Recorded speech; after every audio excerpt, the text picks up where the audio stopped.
മക്കളെ നമുക്കിന്ന് തേങ്ങാപ്പാൽ കൊണ്ട് നല്ല അടിപൊളി ഫുഡിങ് ഉണ്ടാക്കാം. നമ്മൾ വായിലിട്ട് അലിഞ്ഞു പോവും. ഇപ്പൊ സ്കൂള് ലീവും കുട്ടികൾക്കൊക്കെ ഉണ്ടാക്കി കൊടുത്താലേ അവർക്കൊക്കെ വളരെ ഇഷ്ടപ്പെടും. ചൂടും കൂടുതലല്ലേ, അപ്പൊ എല്ലാരും ഉണ്ടാക്കുക. എങ്ങനെ ഉണ്ടാക്കുക എന്ന് കാണാം.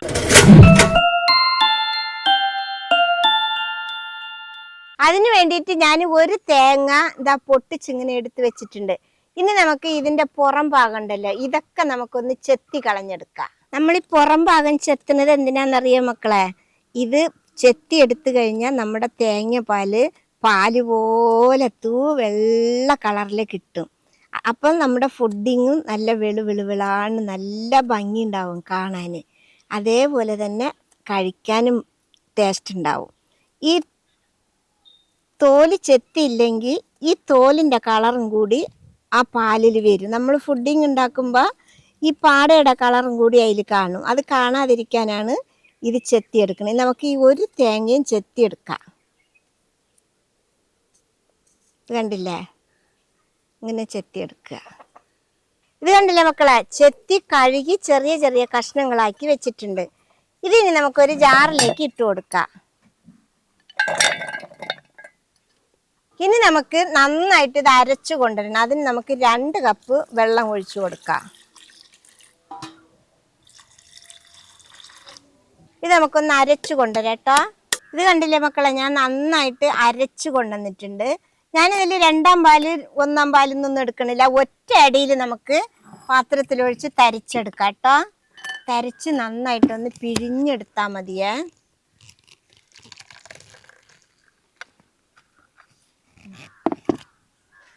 ഇത് നമുക്കൊന്ന് പിഴിഞ്ഞെടുക്കാം. ഇനി നമുക്ക് കൈ കൊണ്ട് ഇതിനെ നന്നായിട്ടൊന്ന് പിഴിഞ്ഞെടുക്കാം കേട്ടോ.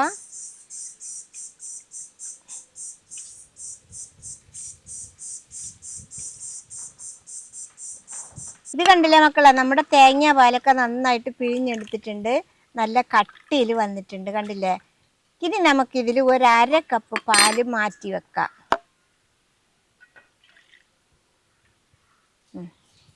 ഇത് ഈ പാത്രത്തിലേക്ക് ഒഴിച്ചേക്കാം. ഈ കോൺഫ്ലവർ പൊടി ഇടുമ്പോൾ ഇതേ അളവിൽ തന്നെ ഇടണേ.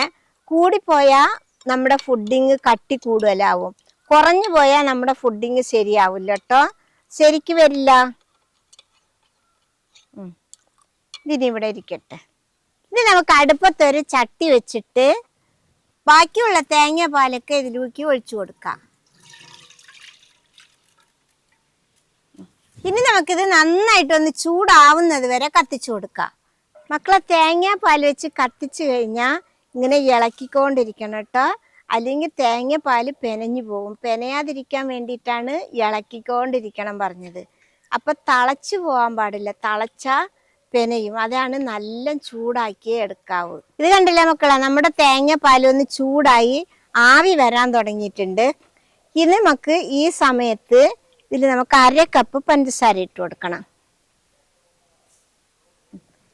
ഇനി ഇതേപോലെ നന്നായിട്ട് ഇളക്കി കൊടുക്കാം. മക്കളെ, ഇത് ഒരിക്കലും തിളയ്ക്കാൻ പാടില്ല കേട്ടോ. നമുക്ക് മീഡിയം തീ വെച്ച് മെല്ലെ മെല്ലെ ഇളക്കിക്കൊണ്ടിരിക്കാവേ. ഞാനിവിടെ ചെറിയ തീയാണ് വെച്ചിരിക്കുന്നത്, വിറകടുപ്പല്ലേ. അപ്പോൾ ഒരു ചെറിയ കഷ്ണം വിറകാണ് വെച്ചിട്ടുള്ളത്. നിങ്ങൾ ഗ്യാസ് മെല്ലെ വെക്കണത്. അപ്പോൾ മീഡിയം തീ വെച്ചിട്ട്, മീഡിയത്തിൽ നിന്നും കുറച്ച് തീ വെച്ചിട്ട് ഇത് ഇളക്കി കൊടുക്കാവേ.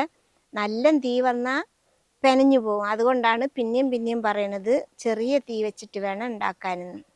ഇനി നമ്മുടെ പഞ്ചസാര ഒന്ന് നന്നായിട്ട് അലിഞ്ഞ് ഒന്നുകൂടി ചൂടായി വരട്ട്. അതുവരെ നമുക്ക് ഇളക്കി കൊടുക്കാം.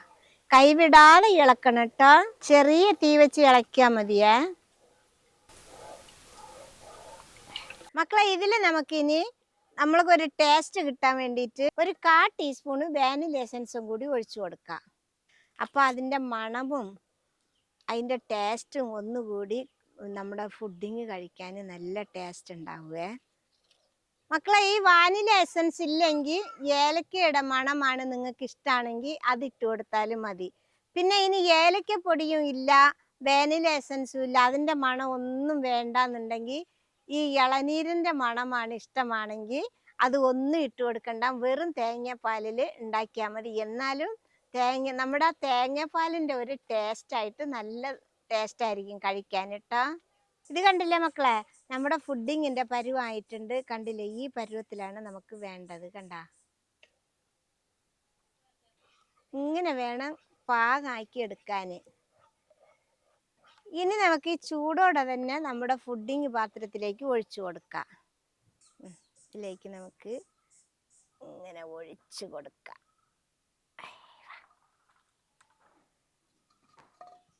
ഇനി ഇത് നന്നായിട്ടിരുന്ന് ചൂടാറട്ടെ. നമുക്ക് ഇതിൽ ഓൾ എന്തെങ്കിലും ഉണ്ടെങ്കിൽ പോവാൻ പതുക്കെ ഒന്ന് തട്ടിക്കൊടുക്കാം.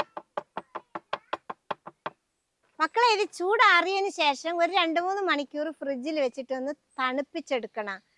ഫ്രീസറിലൊന്നും വെക്കരുത്, സാധാ ഫ്രിഡ്ജിൽ വെച്ചിട്ട് തണുപ്പിച്ചെടുക്കണം കേട്ടോ. ഇത് കണ്ടില്ലേ മക്കളെ, നമ്മുടെ ഫുഡിങ് നല്ല അടിപൊളിയായി റെഡി ആയിട്ടുണ്ട്. ഞാനിപ്പോൾ ഇത് 2 മണിക്കൂർ ഫ്രിഡ്ജിൽ വെച്ച് എടുത്തിട്ടുണ്ട്. നമുക്കിനി പാത്രത്തിലേക്ക് ഒന്ന് കൊട്ടിക്കൊടുക്കാം. ഇത് കണ്ടില്ലേ മക്കളെ, നമ്മുടെ ഫുഡിങ് നല്ല അടിപൊളിയായിട്ടായിട്ടുണ്ട്. കണ്ടാ,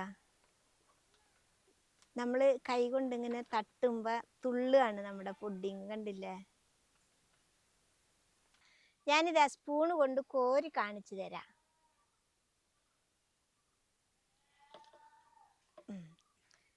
നല്ല അടിപൊളിയായിട്ടുണ്ട്. കണ്ടില്ലേ, നമ്മുടെ ഫുഡിങ് ഞാൻ കഴിച്ചു നോക്കാൻ പോവാട്ടോ.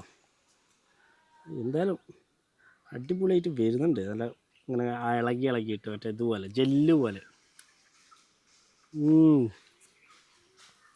പറഞ്ഞ പോലെ തന്നെ വായിലിട്ട ഇങ്ങനെ അലിഞ്ഞു പോവാ.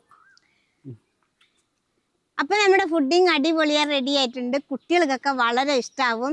നമ്മുടെ മക്കൾ കളിക്കാൻ പോവുമല്ലോ, കളിക്കാൻ പോയിട്ട് നല്ല ക്ഷീണിച്ച് വരുമല്ലോ ചൂട് കൊണ്ട്. അപ്പൊ ഈ ഫുഡിങ് ഉണ്ടാക്കിയിട്ട് ഇതിൽ നമ്മൾ വേറെ ഒന്നും ചേർക്കണില്ലല്ലോ, വെറും തേങ്ങാപ്പാൽ മാത്രമേ ഉള്ളൂ, പിന്നെ കോൺഫ്ലവർ പൊടിയും.